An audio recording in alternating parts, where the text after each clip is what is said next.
Hello, thank you for choosing our video. As the video describes, today I'm going to take you through how you can be able to write a basic curriculum vitae.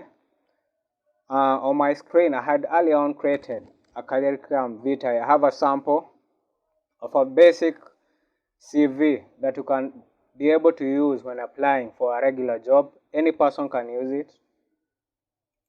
So here's my template.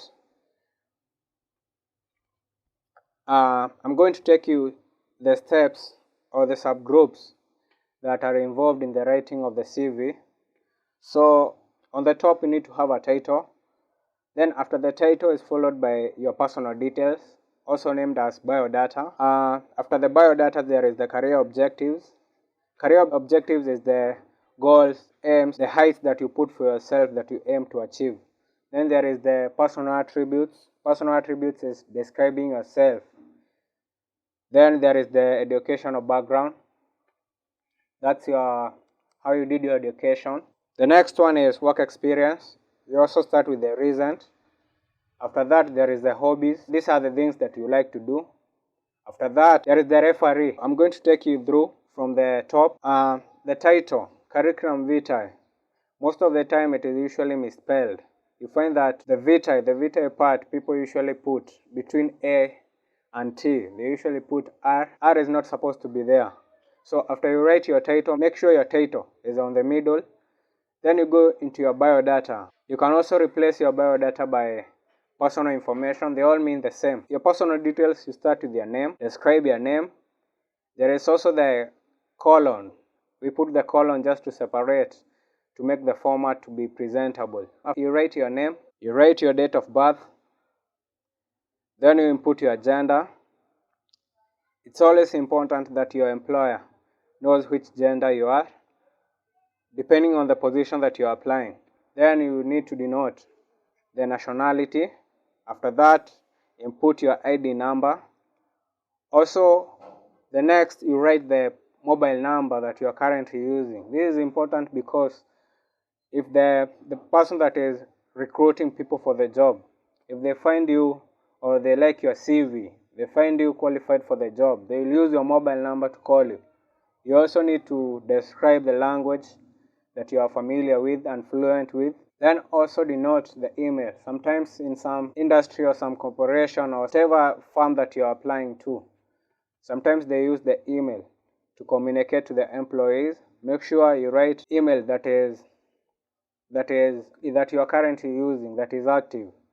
Then after you denote all your personal details, then you go to the career objectives. These are the aims, what you would like to achieve.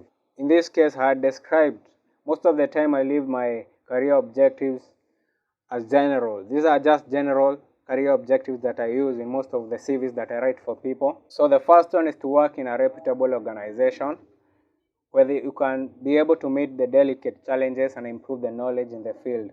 Also, completely utilize your knowledge.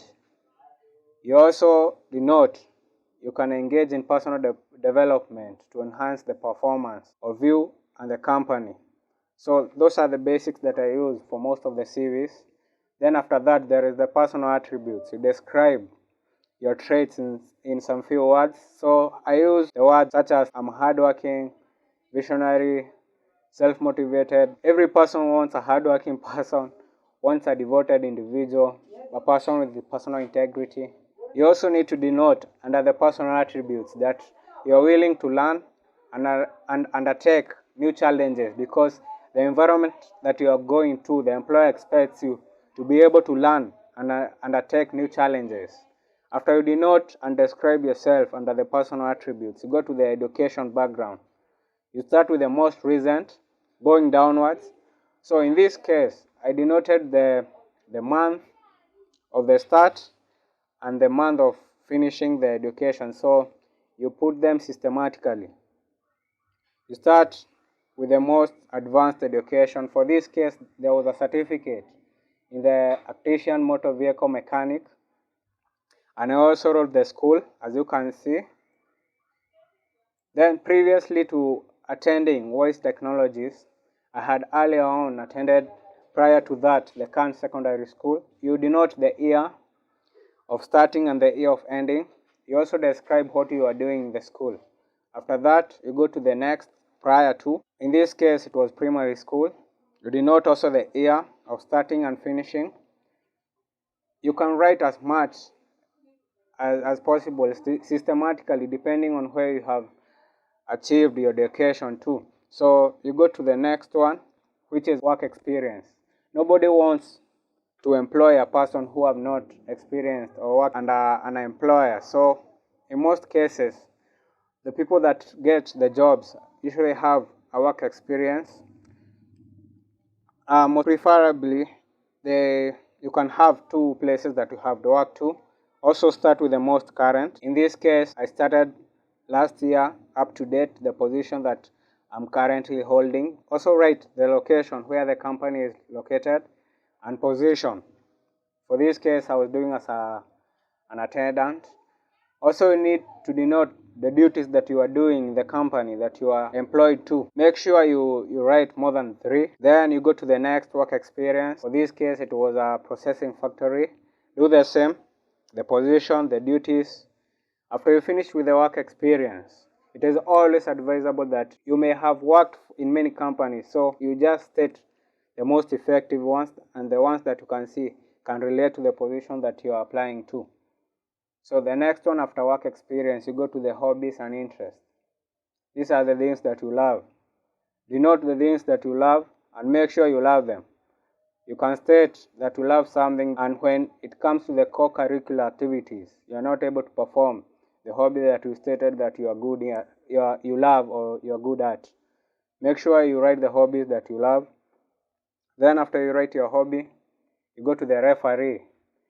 These are the people that can be called or can be relied to just to confirm the details are true. Preferably, always denote or write the people that you have worked in their companies.